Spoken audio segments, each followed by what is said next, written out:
Hello students, मेरा नाम है Rajendra Singh. I am a maths faculty having experience more than 10 year. इस वीडियो में आज मैं आपसे डिस्कस करने वाला हूं कि जब स्टूडेंट कॉम्पिटिटिव एग्जाम की तैयारी कर रहा होता है तो उसे किन पॉइंट्स का विशेष तौर पे ध्यान रखना चाहिए। वैसे जनरली क्या है कि बहुत सारे पॉइंट्स होते हैं। जब आपको कॉम्पिटिटिव एग्जाम की तैयारी करना होता है तो मैं आपको बहुत सारे पॉइंट्स में आपको उन सभी पॉइंट्स को कॉन्क्लूड करते हुए 3 पॉइंट्स के बारे में आपको बताऊँगा और आपको इन तीनों पॉइंट्स को बहुत ही अच्छे से आपको ध्यान देना है। और अगर आपके तीनों पॉइंट्स बहुत अच्छे हैं तो मेरी गारंटी है कि आप कॉम्पिटिटिव एग्जाम के अंदर आप बहुत अच्छा स्कोर कर सकते हो। ठीक है, तो मैं पहला पॉइंट आपको डिस्कस करता हूं कि फर्स्ट थिंग, जो भी स्टूडेंट कॉम्पिटिटिव एग्जाम की तैयारी कर रहा है तो उसके लिए नॉलेज वाला पार्ट सबसे ज़्यादा बेस्ट होना चाहिए। मतलब नॉलेज उसकी सबसे अच्छी होनी चाहिए। मतलब जिस भी कॉम्पिटिटिव एग्जाम की तैयारी करता है, जो भी क्वेश्चन वो अटैम्प्ट कर रहा होता है, उस क्वेश्चन को लेते हुए उसका कंसेप्ट वाला पार्ट, उसका नॉलेज वाला पार्ट कितना अच्छा है। ठीक है, तो फर्स्ट थिंग तो आपकी नॉलेज बहुत अच्छी होनी चाहिए।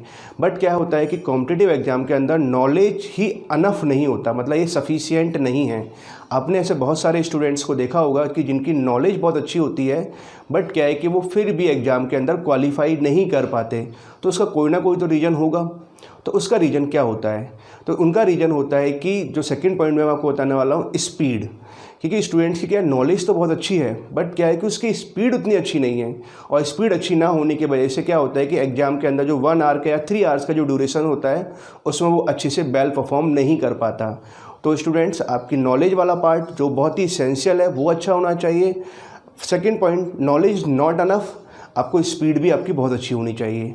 ठीक है, आपकी अगर स्पीड अच्छी है तो स्पीड के साथ साथ आपको एक और पॉइंट का ध्यान रखना चाहिए कि नॉलेज तो अच्छी हो गई, स्पीड भी अच्छी हो गई। फिर अगला पॉइंट क्या होता है कि कई बार आपने देखा होगा कि नॉलेज अच्छी होने और स्पीड होने के बावजूद स्टूडेंट्स प्रॉब्लम को गलत कर देते हैं। उस गलती को हम क्या बोलते हैं, एक सिली मिस्टेक कहते हैं। और स्टूडेंट हमेशा सिली मिस्टेक्स एग्जाम के अंदर करता ही करता है। तीसरा पॉइंट ये है कि आपको किस बात का ध्यान रखना है कि आपको अपनी एक्यूरेसी वाले पार्ट को भी बहुत अच्छे से रखना चाहिए। ठीक है, तो आपकी जो एक्यूरेसी है, मतलब स्पीड के साथ साथ आपको अपनी एक्यूरेसी को भी मेंटेन करना है।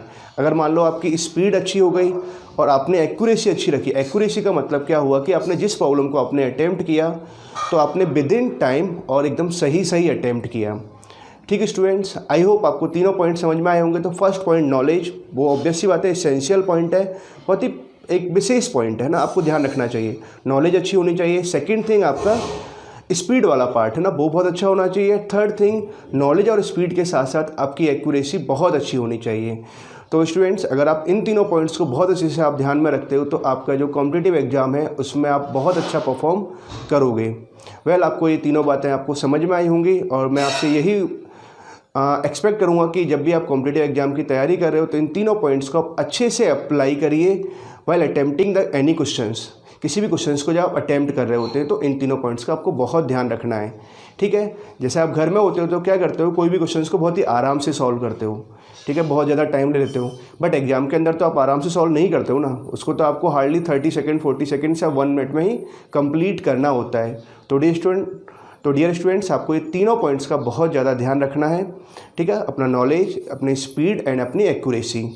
ठीक है, तीनों का कॉम्बिनेशन आपको एक अच्छा रैंक और एक अच्छी सक्सेस दिला सकता है। Okay students, thank you.